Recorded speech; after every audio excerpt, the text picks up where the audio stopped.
মেয়েদেরকে 4টা গুণ নবীজি দিয়েছেন। শুধু কালো বোরকা পরে নামাজ পড়ে রোজা রাখলেই নেককার হতে পারবেন না। 4টা গুণ যদি অর্জন করেন আপনি নেককার নারী হিসাবে পরিগণিত হবেন।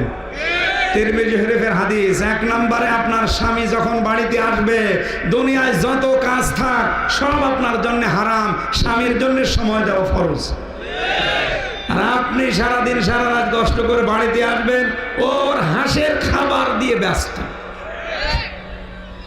2 নম্বরে স্বামী যেটা পছন্দ করে ওটা যদি জায়েজ হয়, অবশ্যই জীবন থাকতে এটা করা লাগবে। আমরা এখানে যত স্বামী আছি প্রত্যেকেই পছন্দ করি বা চাই যে আমার বিয়ের পরে যেন আমার মা বাবা আমার সাথে থাকে, কিন্তু 100 জনের 98টা মহিলা এটা চায় না। কার কার বউ চায় না দেখি হাত তোলেন তো।